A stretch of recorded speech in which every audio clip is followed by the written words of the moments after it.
Sejam todos bem-vindos ao estudo diário das Escrituras. Gratidão pelos comentários de vocês. Eu vou ler um deles aqui, que é do Adriano Pereira. Ele compartilhou aqui dizendo: a oferta da viúva tornou-se perfeita, pois ela, além das moedas, ela depositou toda a sua confiança no Senhor e deu tudo o que tinha. Ela fez o seu melhor. Verdade. Amei o seu comentário. Gratidão, Adriano. Forte abraço para você, para sua família. Vamos lá começar aqui hoje o estudo de Mateus, capítulo 24. Esse capítulo é muito complexo para se entender, tá bom? Ele fala aqui sobre a destruição de Jerusalém, a destruição dos judeus, vai falar também sobre a destruição dos iníquos nos últimos dias, vai falar também sobre a segunda vinda de Jesus Cristo. Então, tudo em um só capítulo e às vezes em um único versículo tem projeção para as duas coisas, né? E aí cabe de ficar refletindo e explicar esses versículos também. Mas isso eu vou explicando ao longo da semana, tá bom? Para nós aqui. Hoje eu vou começar aqui em Mateus capítulo 24, versículo 1 e 2, vou ver o que mais dá tempo aqui de nós compartilharmos hoje, tá bom? Dos exemplos que eu queria compartilhar com vocês, que às vezes um versículo interpreta duas coisas ao mesmo tempo, né? Por exemplo, aqui em Mateus, capítulo 2, versículo 15, tem aquele episódio que quando Jesus ele tem que ir para o Egito, né? Quando o bebezinho ali, Maria e José tem que levar ele para o Egito até a morte de Herodes. E aí quando o Herodes morre, o anjo manda voltar, né, do Egito. E aí diz que essa escritura era para se cumprisse uma escritura, né? Como diz aqui, ó, em Mateus capítulo 2, versículo 15. E esteve lá até a morte de Herodes, para que se cumprisse o que foi dito da parte do Senhor pelo profeta que diz: do Egito chamei o meu filho. Olha só, né? Ele ficou lá até esse tempo para cumprir uma escritura que estava lá no Velho Testamento, e Mateus ele faz essa ligação. Outra coisa, né? Qual é a escritura que ele está mencionando? É Oséias capítulo 11, versículo 1. E lá, se nós formos estudar Oséias, lá está falando sobre Israel, que estava no Egito e o Senhor chamou o povo, né? Então veja que a profecia fala tanto de Israel, naquela época, no Velho Testamento, como de Jesus Cristo no Novo Testamento. Então, um único versículo mencionando duas profecias ao mesmo tempo. Uma outra aqui é Isaías capítulo 9, versículo 6, né?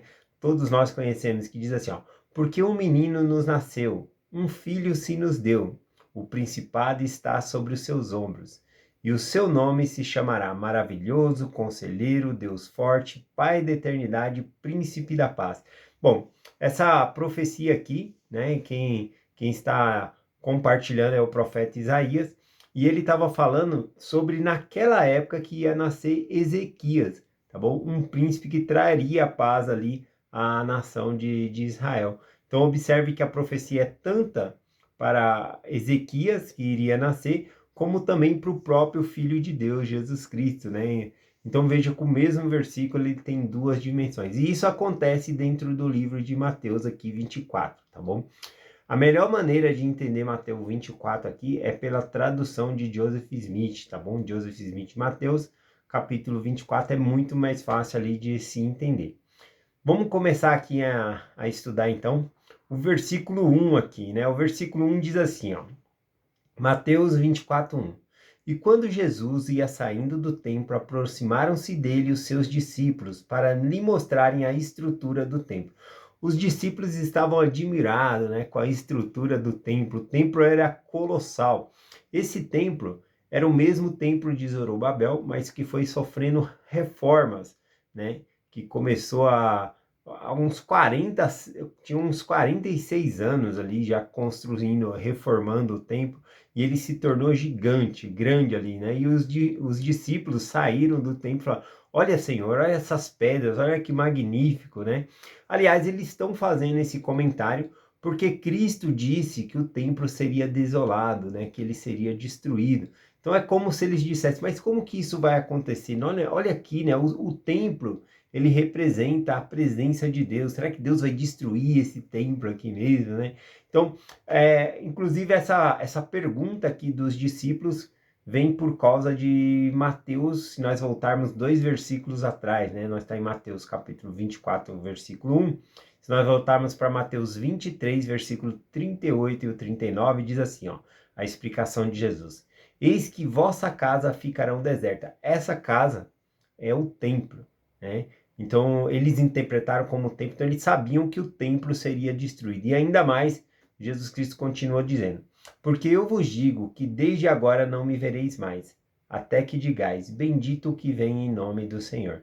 Ele está pronunciando um salmo, Salmo 118, versículo 26. O salmo todo ali é um salmo messiânico, falando sobre o salmo do Messias. Mas nesse salmo, e também com o que Jesus Cristo falou que a vossa casa ficará deserta, eles entenderam que o templo ia ser destruído e que Jesus teria que voltar novamente, que haveria uma segunda vinda, tá bom? Então eles tiveram tal entendimento e por isso que eles estão falando do templo, né? Nossa, olha que templo magnífico, né? Então eles se aproximam de Jesus Cristo e perguntam para Jesus Cristo como que essas coisas vão acontecer, né? E aqui a gente observa aqui, ó, no versículo 2, Mateus 24, 2. Jesus, porém, lhe disse, não vede tudo isto? Em verdade vos digo que não ficará aqui pedra sobre pedra que não seja derrubada. Então, Jesus Cristo fala, olha, tá vendo esse templo, tudo isso aqui? Jesus, você vê que os discípulos estão admirados, né, com o templo, com a majestade do templo, e Jesus Cristo não se comove com isso, né? Ele não está preocupado com isso, ele diz, tá vendo isso aqui? Não vai restar pedra sobre pedra aqui, né?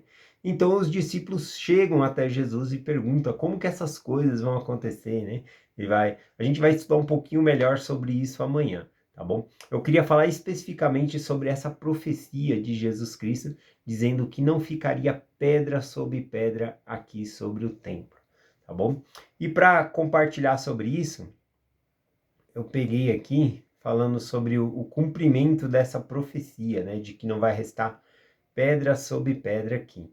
Bom, a gente sabemos que após, né, a morte de Cristo, lá próximo do ano 70 ali, Jerusalém ela é cercada pelos romanos, sitiada, e eles fazem um cerco ali de 3 anos. A fome era tal ali na cidade, né, que eles não tinham o que comer, era briga por causa de comida, várias coisas que a gente vai estar mencionando aqui. Inclusive, agradecer ao Flávio José, que traz todas essas obras e explicando o que aconteceu. Ele foi uma testemunha ocular do que aconteceu em Jerusalém, né? Ele era um dos responsáveis para guardar ali, né, uma guarnição de judeus para lutar contra os romanos. Eles estavam do lado de dentro da muralha, cercado ali, né, se guardando, mas ficaram muito tempo, né, 3 anos cercado ali, estavam com fome e tudo. Então chegou a hora que os romanos invadiram, eles derrubaram as muralhas e invadiram, né? E é justamente essa parte que Flávio José ele compartilha para nós no livro dele chamado Livros da Guerra Judaicas, né, de Flávio José. Eu queria compartilhar nas próprias palavras de Flávio José o que aconteceu com o templo quando os romanos invadiram. Aliás, né, o próprio Flávio José ele fala que isso foi um juízo de Deus que veio contra os judeus, tá bom? A destruição do templo, tá bom? Então vamos lá. Flávio José ele menciona assim nas palavras dele. Aquela construção que era o templo de Deus havia sentenciado há muito para o fogo e agora havia chegado o dia fatídico. Um dos soldados, sem esperar ordem e sem temer o que havia de fazer, mas movido por um impulso sobrenatural, pegou um tição de fogo da madeira que ardia e, ajudado por um companheiro, lançou o petardo terrível através de uma das janelas douradas do templo. Quando as chamas cresceram, um grito tão agudo quanto a tragédia ouviu-se da parte dos judeus, pois aquilo que haviam guardado tão cuidadosamente estava para ser destruído. Enquanto o santuário ardia em chamas, não se mostrava misericórdia, nem pela idade, nem pela condição social. Ao contrário, crianças e velhos, leigos e sacerdotes, iam sendo massacrados igualmente. O imperador Tito, aqui ele menciona o imperador Tito, né? Mas na época da invasão de Jerusalém, ele não era o imperador ainda, né? Ele era um general ali. É o pai dele que era imperador. Mas quando o Flávio José escreve essa obra, né, o Tito aqui ele já era um imperador, por isso que ele fala o imperador Tito. Mas na época aqui ele era um general, né? O imperador Tito determinou que a cidade inteira e o templo fossem arrasados até o fundamento, com exceção das torres altas, né? Fael, Ípico e Mariane, e aquela parte das muralhas cercada da cidade pelo oeste. O resto da muralha foi tal forma nivelada que não se deixava aos futuros visitantes qualquer indicação de que ali tinha sido um local habitado, né? Ou seja, a muralha ali, onde ele mandou arrasar tudo, o templo, ele mandou deixar nivelado como se não tivesse nem fundação, né? Arrancou tudo ali, né? Então ele fala da destruição aqui que o general Tito, né? No caso aqui, o imperador Tito mandou fazer. Muitas pedras foram quebradas para se tirar o ouro que havia sido retirado do teto do templo. Quando jogaram aquele tição de fogo dentro do templo, né, que a chama cresceu, o templo ele virou uma caldeira. E aí o ouro derreteu do teto, caiu entre as pedras no assoalho, todo o templo ele foi derrubado, né? Todas as pedras do templo foi derrubado. E aí conta-se que para se pilhar o ouro, eles tiveram que pegar todas aquelas pedras do templo e jogar, né, ribaceira abaixo lá. Tem até hoje, se for lá em Jerusalém, você vê as pedras queimadas jogadas desde lá de cima na parte de baixo, é uma parte histórica, né, dos judeus ali. Então dá para ver as pedras até hoje lá jogadas lá embaixo. E conta-se que quebrou-se as pedras e quebrou-se o assoalho para tirar o ouro que estava derretido entre os assoalhos das pedras, né, do templo ali, do chão do templo, cumprindo-se assim literalmente a profecia de Jesus Cristo, né, que diz: em verdade vos digo que não ficará aqui pedra sobre pedra que não seja derrubada. Então é, é incrível, né, essa profecia de Jesus Cristo, né? Ele estava profetizando isso 35 anos antes, né? Antes disso acontecer, ele estava profetizando sobre a destruição do templo de Jerusalém, e acontece exatamente conforme ele está falando. Então aqui em Mateus 24, nós vamos estudar principalmente sobre a destruição do templo, sobre a destruição de judeus. Vamos fazer essa diferenciação, porque ele também vai falar sobre a segunda vinda dele, a destruição dos iníquos. Então hoje eu estou compartilhando só até essa parte aqui, né, os 2 versículos aqui, que fala sobre a destruição do templo, né? Aqueles que não acreditam, né, no Evangelho têm dificuldade em explicar isso aqui, né? Como é que Jesus Cristo pode ter sido tão assertivo nessa revelação, né? Então fica muito difícil. A explicação que eles dão é que os evangelhos foi escrito depois dos anos 70, né? Assim eles ficam rebatendo essa ideia. Mas nós não precisamos de uma prova arqueóloga ou coisa assim, né? Nós sabemos que o evangelho de Cristo ele é verdadeiro porque sentimos no nosso coração. Nós sabemos por meio do Espírito de Deus e não por causa de qualquer prova arqueóloga, né? E mesmo quando aparecer uma prova arqueóloga, né, algum escrito antigo, ainda assim nós sabemos pelo Espírito de Deus e não por causa da arqueologia, né? Não desprezando a profissão. A arqueologia ajuda muita coisa, né? Inclusive tem escrituras que falam que a verdade brotará da terra.